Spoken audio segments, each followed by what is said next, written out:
नमस्कार दोस्तों, स्वागत है आप सभी का मेरे YouTube चैनल स्टेनो गुरु शिवा में। दोस्तों शुरू करते हैं आज के एडवांस डिक्टेशन। गति लेखन संख्या 60, गति 80 शब्द प्रति मिनट। स्टार्ट।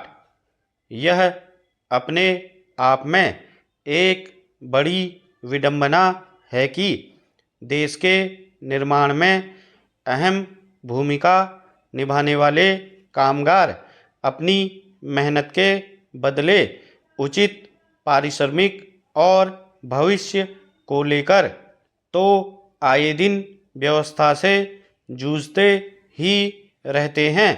रोज उन्हें ऐसी स्थितियों से गुजरना पड़ता है जिनमें कभी भी उनकी जान जा सकती है। हाल ही में आए एक आंकड़े के मुताबिक देश के पंजीकृत कारखानों में होने वाले हादसों में रोजाना औसतन 3 लोगों की मौत हो जाती और 11 लोग घायल हो जाते हैं। अंदाज़ा लगाया जा सकता है कि अगर पंजीकृत कारखानों में यह तस्वीर है तो असंगठित क्षेत्र में क्या हालत होगी, जहां किसी तरह के नियम कायदे का पालन करना जरूरी नहीं समझा जाता। इस तरह के मामलों में पीड़ित तबका आमतौर पर बेहद गरीब और उपेक्षित होता है, इसलिए उनकी पीड़ा और अधिकारों की अनदेखी भी आम है। मगर अब राष्ट्रीय मानवाधिकार आयोग ने कारखानों में होने वाली दुर्घटनाओं की वजह से मजदूरों की मौतों के बढ़ते मामलों को गंभीरता से लिया है।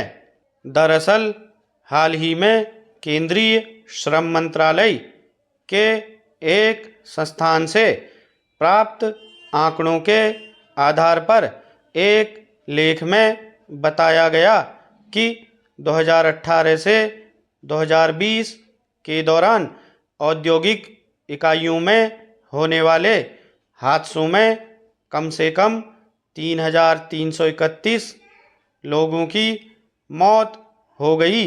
मगर अफसोसनाक यह है कि ऐसी दुर्घटनाओं के लिए महज 14 लोगों को सजा हो पाई।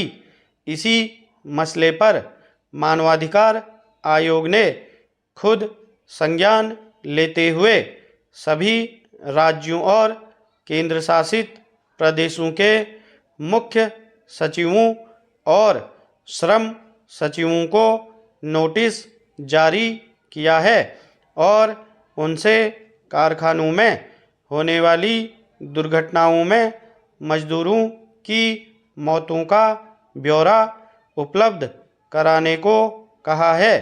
आयोग ने यह भी माना है कि देश में पंजीकृत कारखाने काफ़ी कम हैं।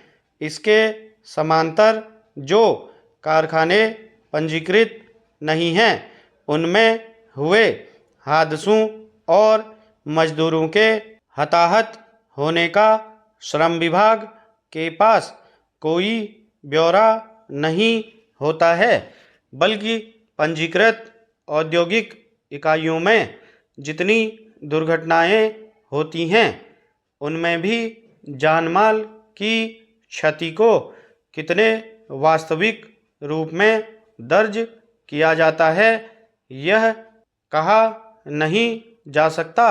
ऐसे में यह समझना मुश्किल नहीं है कि हाशिए के तबके के रूप में पहले ही कई तरह की वंचनाओं और अधिकारों के हनन के शिकार मजदूरों को किस त्रासदी से गुजरना पड़ता होगा। कहने को सरकार ने मजदूरों की सुरक्षा और सेहत को लेकर नई संहिता बना दी है, लेकिन ज़मीनी स्तर पर आज भी इससे संबंधित प्रावधानों को अमल में नहीं लाया जा सका है। स्टॉप।